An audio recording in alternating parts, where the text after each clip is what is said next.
Hey guys, welcome to another episode of the Kashif Boothe podcast. If you're new here, each week I sit down with a guest and we discuss their career so far, the highs, the lows, and what's next for them. Today's guest is Ella Bennett. We've known each other for a few years. She is an award-winning writer, director extraordinaire, big fan of her work. So great to have you on the show. Welcome to the show, Ella. Thank you, Kashif. I'm really, looking forward to having a conversation with you. Um, Good. yeah, So as I said, we've known each other for a few years, and then a couple of years ago, me and you kind of clicked up with Olu, and we was going to all these cool events and stuff like that. So it's just like it's good to see you throughout this whole pandemic. Because I remember we saw each other early last year. Do you remember briefly? We went to like your yeah, friend's birthday. yeah, After that, the whole world turned upside down. So yeah. it's crazy. So tell us about you. How did you get started in film and TV? Oh gosh, I get asked this question a lot. I started with my mum bought me a Toshiba camcorder um for Christmas. I remember actually vividly when I got the box and I opened it up and the camera wasn't inside.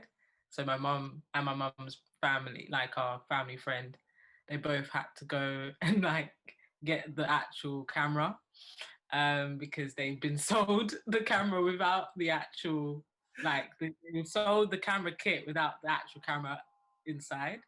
So there's actually a recording of me receiving the box, opening up the box, and like seeing nothing inside, and my face. And as you can imagine, baby Ella, like at 14, I was so distraught by the fact that this box did not have this Toshiba camcorder inside. But yeah, basically, so that day, that same day, they got it. They actually got it back. And and then I basically started to record with my family, our family friend's daughter, um, who like I grew up with, um, and I was filming skits, so like making up improv scenarios. One I remember vividly of me and my family friends, well, I'll call her like my cousin Shakira, were playing this this this no, we're playing this story out where I was a waitress, sorry, and she was a like she was like you know a a customer, and I was asking her what she wants to order, and then she said that the food is crap. Like she was improv, like she was Yeah, very into yeah. drama as well. The food is rubbish, and basically she was like, "Yeah, chairman, you're black like me a shoe bottom," and then like for those who are listening, they're like, "What the hell? That's so wild and problematic." But at the time, we literally was just making up. I just remember vividly using my Toshiba camcorder. Anyway, I'm going into too much detail, but yeah, that was like using that Toshiba camcorder. I was filming.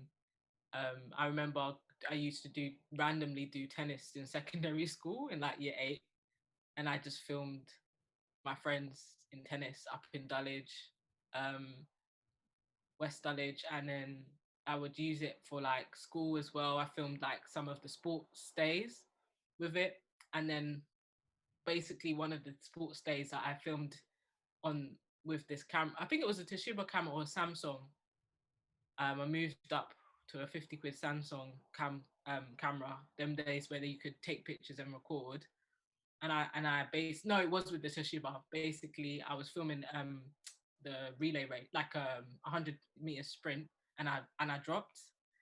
Everyone that listens knows that I was very clumsy, and I'm still quite clumsy. So I dropped, and the lens cracked. Wow. But I did not have a camera, and then basically I wanted to go to the Brit school in year 9, and I remember my friend Eva, she got in for theatre, and then I didn't get in for music twice, and I was so like for 4 days I was crying, almost like I broke up with my boyfriend or something, and my mum was like, oh no, like we were at a parents' evening one day, and my mum was looking through the course, and she was like, this course looks really interesting. It's called Creative Media Diploma. And basically, yeah, I was like, she said, look, you can do music, you can do art, you can do dance. It was very new at the time. I went to the charter school, um, and it was an academy. It's very sports, academically driven school, but there's this diploma that they introduced for the second year ever at the time. So basically, I thought, yeah, let me give it a go, because I was already into like filming at the time. As I was mentioning, I had the Toshiba camera from the age of 14. So by 15, no, yeah, by 15, I was kind of like, yeah, just basically really kind of editing. I was editing at the time as well, um, like just on my sort of computers and MacBook. I had a MacBook that my mum got me, and yeah, so and then my mum, like my uncle's partner at the time, um gave me Final Cut 6. Wow. So this was before year 10 or year 9. Yeah, before year 10. This was all before year 10. So I think I was editing from 13 actually, because she gave it to me to use on my laptop. So I was kind of having a lot of access to technology, if I'm honest, from a very young age. I had a Microsoft laptop, Microsoft desktop at home, and I would use Paint Windows, and I would draw cartoons. But it wasn't until I got a camera, like a camcorder, which they're quite, cheap. They're cheaper than a film celluloid, or So then I remember when I started my first ever day, or a few weeks into the first year of the creative media diploma, and I did like I cut together photos from pictures that I took at South Bank on one of the school trips I went on, and laid some funky house music on it. I just wanna fly away from here. You know that song? Yeah. Yeah, I laid that on underneath, and Okay. then I mashed together some photos. I just edited it on, I think it was still Windows at the time, whatever the software was in that time. And then I think my mum was like, "Oh, that's wicked. That was wicked."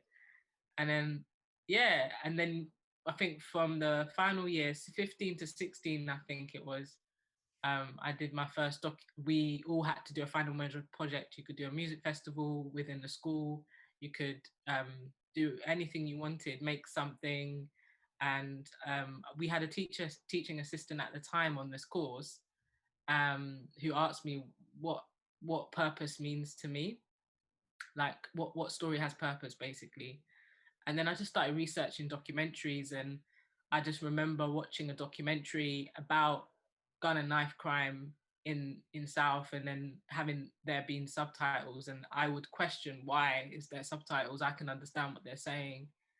So when she asked me that question, it triggered those images of these constant propaganda documentaries about Black youth, and I wanted to sort of challenge that stereotype.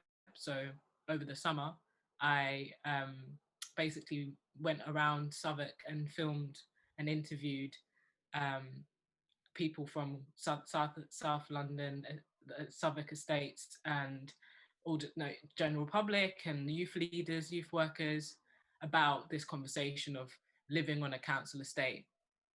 And then I cut that together and was basically ready, nearly wrapped up my year really with this documentary. And my teacher at the time was surprised. My classmates were surprised about the sort of the outcome of it. I wrote a track for this documentary. I did a music video as well for it.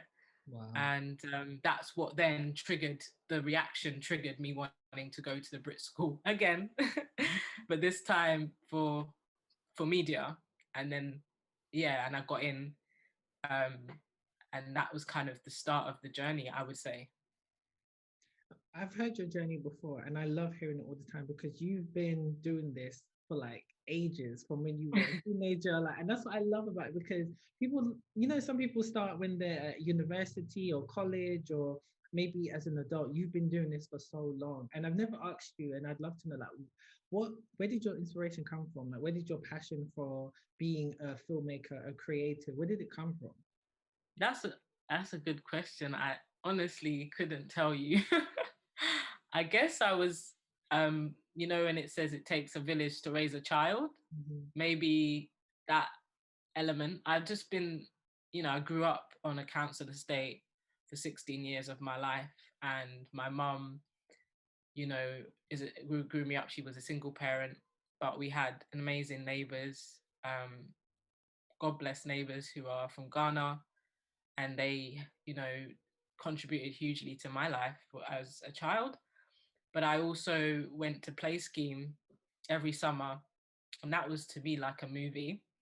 I had up to about at least 10 different Black youth leaders every single year for maybe, I think, 3 to 5 years. So it was an array of things. You know, I had access to NTL cable. I'm an only child. Well, I have a sister on my dad's side, but I grew up as an only child.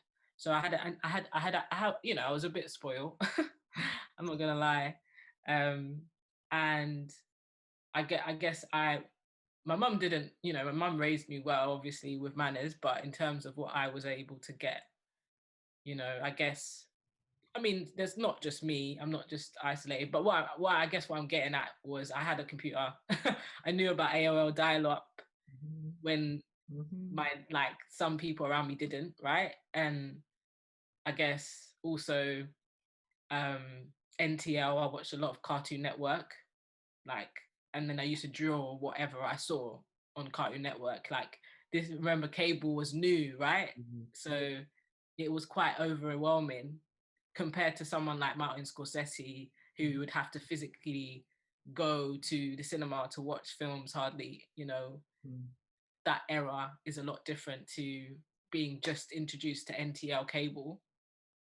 So I guess that for me, looking a bit more wider, I guess, you know, was just a mixture of growing up around a constant huge community. Like, you know, if you're living in a block of flats, you're living amongst, you know, at least 100 people, right? And then that's just one block, and there's about what, 10, 12, 13 blocks in the whole estate. You know, Kingswood is really big, so having that kind of community around me constantly, combined with watching a lot of cartoons and, you know, consuming a lot of stories like All of Us, One on One. Those, I grew up, right? I grew up half and half. I grew up on that, as well as watching Nollywood movies with my neighbor and Bollywood. The intersections of what I grew up with, I think, is a long-winded answer, but, you know, I think it can't be tracked. That can't get tracked when you begin to realize how much it will impact you. It's just a number of different things that kind of become a domino effect that lead up to a moment, I would say, in this day and age, in the digital age, at least. No, I definitely agree with your point in what you said, because for me, when I look at how I got into this industry as well, a lot of people ask those questions as well, like, why did you get into this? How did you get started? And it's like, I can't give you a solid answer. Like, my dad's a DJ. Been a DJ his whole life. He's in his 60s. I'm telling him to retire, but he won't listen. But he, you know, my mom studied interior design when she was in college, then became a beauty therapist. You know, so, and then my aunt, she always used to sing around the house. My grandmother, she always used to listen to a variety of different genres of music. So I grew up with so many different influences. So of course we're going to be creators. You get what I mean? Like, when you're influenced by so much all the time, it's just inevitable, you know, it's just inevitable. So I totally understand that. And you being where you are now, because you are an award-winning writer, director, you've worked with BBC, you went to Ravensbourne University as well. So what steps did you take to get to where you are now? Like, wait, how did you get there, really? The steps, I guess, from after graduating from the Brit school, attending Ravensbourne University, yeah, it's pretty kind of like a template education, you know. Not saying it's the best option ever, but what it does give you is a template, and a sort of, nowadays it's very different for students, but at the time for me it was a great template. I had a lot of options, you know. I got into the options that I wanted for university, all of them, and Ravensbourne felt the most innovative and the most modern. So that's why I chose to go there. And once I was there, it was just about completing the units, not missing any classes, not missing any lectures. I attended all my lectures. I look at shows now where they show students in school and stuff in lectures, and it's like, what a drag, It's like, for me, I was so like, obviously there was times where lectures can be quite like overwhelming or boring, but I attended every single lecture. I did not miss one. And then, yeah, I guess I fulfilled every unit. Like I'm very militant. I'm very serious about what I do. So once I'd done all of those things and did all the units at uni, one of the lecturers in my year, the only woman lecturer in my year, put me forward for a mentorship opportunity, an award opportunity that they were giving, opening up to all students that attended at the school. And I interviewed, but I thought I wouldn't, be any point, in interviewing for mentorship, not a job. But I went ahead and interviewed for this potential opportunity to get mentored by someone in the industry. And then I won the opportunity, me along with a few others, because there were a few of the bursaries or the awards opportunities going. And one of the panelists was actually head of comedy at the time, or sorry, head of production at BBC Comedy at the time. And she emailed me directly and said, would you be open to being a production assistant at BBC Comedy? And at the time, I'd graduated May 2015. I'd been working as a receptionist. And then September 2015, I started at BBC Comedy for 7 months. So that was kind of if we were talking about how I got in, I guess, as well, like got to where I was, that was like the starting point, alongside my graduation film that I did whilst at university, which I ended up marketing myself and distributing myself in terms of getting into festivals. And that buzz, the industry buzz on that, even though it's equivalent to, it was a small industry buzz, but it was enough to help gear interest and attention, I guess, as well. That helped my sort of get me to the next steps, I guess. Yeah. That's it's good. I always like to make sure everyone shares their journey, because it's so different to everybody else's. Everyone I've interviewed on this podcast so far, it's been so different. It's people who fell into it, or they were just doing the traditional route of working up from a runner, production assistant, and working their way up, and not focusing on their writing and stuff like that. And as soon as they started focusing on their passion, that's when everything took off for them. So it's really good to hear different just journeys. But then I want the listeners to actually understand that everyone's journey is different. So when people are telling you advice, take it with a pinch of salt, because the route to success or your goals are different to everybody else. So you've been in this industry for a long time. You've been working and making films for a long time. What is one of like the hardest thing you've had to learn as navigating through it as a Black woman, as a woman in this industry? What are some of the things you've had to learn? The hardest thing I've had to learn, I guess it would be rejection. I spoke about that to a friend of mine. And, we were just speaking about just the rejection that you experience in the industry. And I've heard a few people mention it, and it is hard, I guess. I guess that would be one of the main things, that because I'd basically got my first job, via an award opportunity, I guess, when I left, or should I say left, when my contract ended at BBC Comedy. It was very hard after that, very difficult. So I guess learning how to refunnel the energy of rejection into something constructive and positive, I think that was the hardest thing I sort of learned, is rejection. But if you're asking me as a Black woman, obviously the context of that, the intersectionalities of that is different, because I have experienced, you know, being at least judged by age, and also like ask, you know, I've had interviews where someone has emphasized how young I am. So Okay. that's automatically to me, you know, discrimination. If we're going to conversate about the hardest, you know, what have I experienced that's been difficult, rejection has been one, Mm-hmm. but it's also navigating the bias of the evident gender bias of hiring, Mm-hmm. and to know where to go that doesn't perpetuate that, you know. And then on top of that, um, kind of looking on face value at a lot of production companies, especially in advertising, and all of the represented directors are mostly white men. Right.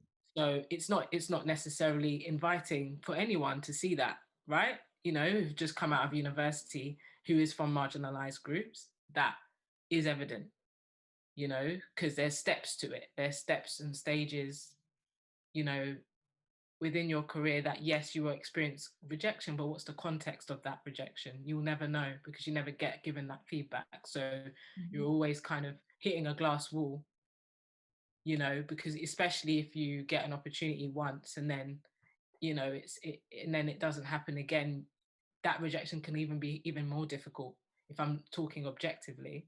Yeah. For students out there who are from marginalized groups within Britain. So, what would you say is at the moment your favorite moment of your career so far? What is something you look back on and you're really happy about what you've achieved, or where you what's kind of opened up more doors for you in your career at this moment? Um, favorite moment, I guess, was when I was at Latimer Talks and I won. It was a unanimous vote Mm-hmm. for last leg to win Best Short.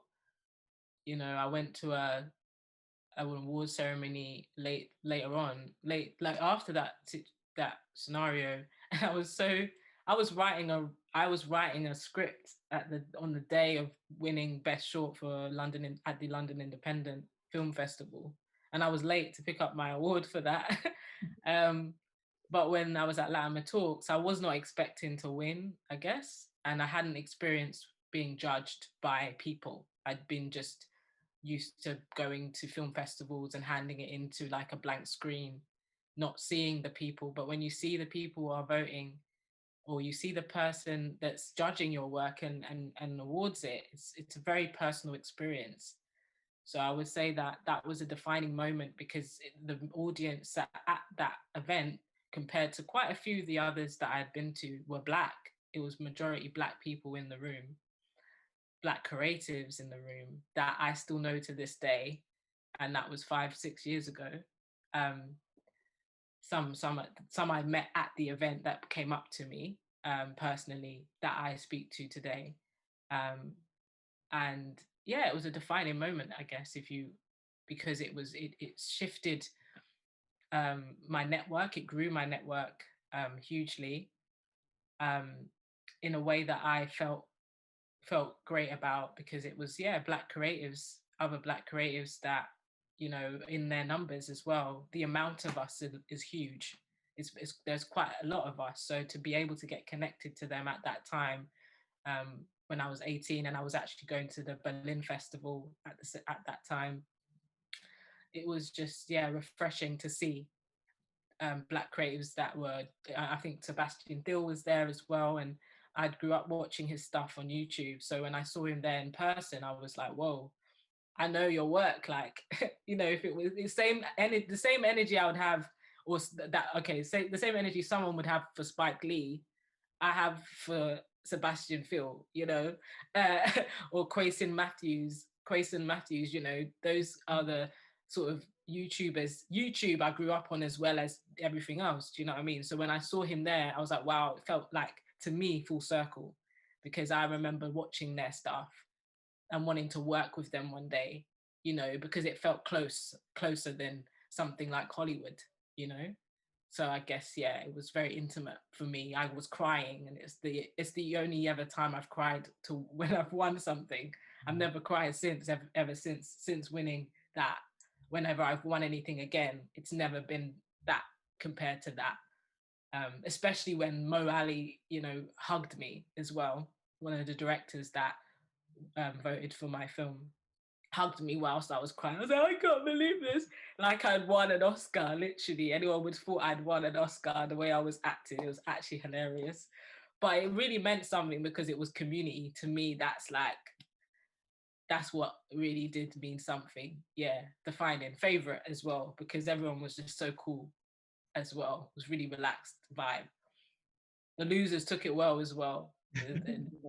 They were very just humble and modest. That's a great moment. And you know what? I was there. So I saw when you won. So I was there. Okay. I was there. I remember because I remember when we first connected, I was like, I've seen this film before. Like I know this film. And I was Okay. like, I Yeah, was because we there. I actually remember. were on Twitter. It was on Twitter that I first knew who you were. I've only saw you online, really. I Yeah, never yeah, really yeah. met you in But yeah, person. because when we first found out about each other on Twitter, that's when Yeah. it's like, oh, I've seen this. When I saw, I think your pinned tweet was like last leg, and I was like, I've Mm-hmm. seen this. So I was there at the screening, so I saw all of Oh, that. okay. Wow. I was there. So it's like it's so full circle how it happens. But I always say Yeah. when you're black and you live in London and you're creative, like everyone knows everyone. It's just what it is. So that's really, really cool. And what would you say is the best advice you've received in your career so far? Advice. Yeah, I guess uh not on my podcast, I guess. No shameless plug. The mainstream is there. um Make sure you check it out. the mainstream is dead. Episode 4, life management with Gina Murray. She spoke about it's in, it's important to know who to align yourself with, and all relationships change or stop or change, and it's important to know who you are to align yourself with, and it's important to know when to call it when it's done. And I think that is just so powerful because as creatives, you're going to always constantly connect and mix and make amazing work together. But I think it's just something that is like mantra to me now in a way, because it's business, it's work, and we all have the right to personal lives. And I think sometimes work can sometimes overlap with our personal lives in creative, because it's all about story and personal experiences, and sometimes it can get quite, yeah, it can get quite intense. So I think the most important advice I would say is to learn how to compartmentalize. I think I just sort of riffed off of that for my own personal self as a director, to understand to how to compartmentalize, because you find yourself maybe watching a show and then suddenly you're like, oh, who's the director, who's this person, and you start getting lost into the world. Yeah. And I think, you know that advice really helped, just to rejig everything up and say, one day I'll have a family, one day I'm going to have a personal life that's quite, you know quite over, it needs my attention.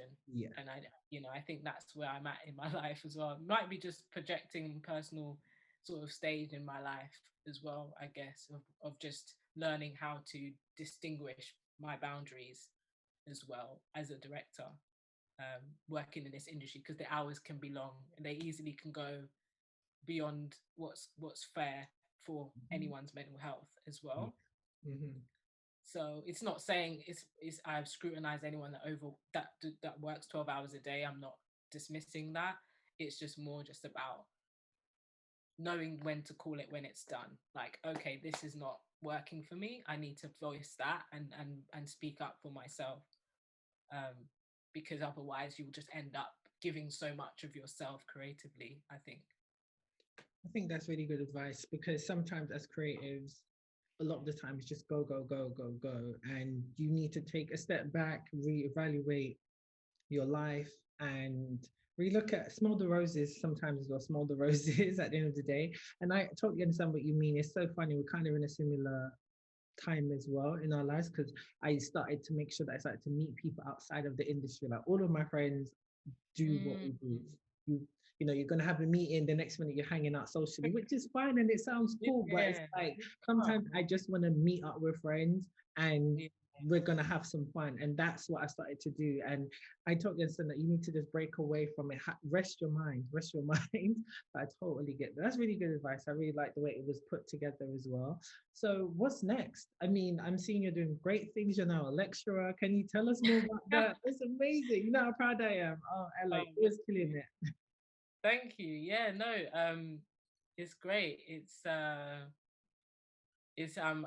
a tutor. I'm a film and TV tutor for Met Film School, and they have a sort of I wouldn't say sister company, but Screen Space is a BA, new sort of modern BA that's been designed. They've got many BAs actually, but it's a film school that's in a partnership with Met Film, and it's about trying to get more sort of open, giving more access and open access to making film, basically for more people, um, um, and giving more options, I guess, as well. So yeah, I'm teaching a specific module. It's called Screen Sense, and I'm teaching level fives, so year twos, and yeah, I'm really enjoying it. I'm doing it virtually because of COVID-19, so safety precautions have to be put in place. So yeah, I'm really enjoying it. What's next? Oh, me. I've written quite a few shorts. I've actually got a feature film as well, and I'm also sort of thinking about other long form projects that are kind of in development. But I'm kind of in a stage of endurance at the moment, where it's like trying to just find the right um, team for the projects, and just kind of at a stage now where I've got quite a lot of in my slate, but it would be just about, yeah, finding the right timing as well, because everyone is so busy. So just finding the right time and the right team for each project. I've got a short that's like a romance. I've got a horror that I've written as well. So I've got quite an eclectic mix of work. It's all about just telling stories at the end of the day. So yeah, for me, it's quite open-ended otherwise, other than being a teacher at the moment. I'm working in development freelance. It's all quite open-ended. I'm kind of I'm free. I'm flexible as well, with what I sort of read, um, as well. So and on what I'm attached to direct. So only time's going to tell now, because it's such an exciting time at the moment, with all that's going on, especially just um, not just in diversity, but also just in terms of how business is moving and changing in London and UK anyway. There's a lot of new things happening in business, in general as well. So only time's going to tell with what's going to happen for me next, I guess. Well, I'm excited to see. You know, I'm a big fan of your work. I'm like one of your biggest fans. So, Oh, as thank you. to quote Issa Rae, I'm rooting for everybody black. So I'm all good. Same here. I'm rooting for everybody black too. Exactly. Everybody black too. Well, thank you so much for coming on, Ella. It's great having you on. Where can people find you on like socials and yeah, and like your previous work? Where can they find it? They can find it on Twitter. Oh, you can find my work on my website. It's the easiest because everything's on there. www.ellalbe.com. Very easy. And they can follow you in socials like is it Ella Bennett? Yeah, Ella Biz. It's ELLABIZZ. Okay, great. Well, thank you again. Thanks, guys, for listening. As you know, you can follow me on socials at Kashif Booth or Kashif Booth Podcast or Kashif Booth Entertainment. So many socials. Thanks again, guys. The work rate is great. Thanks again, guys.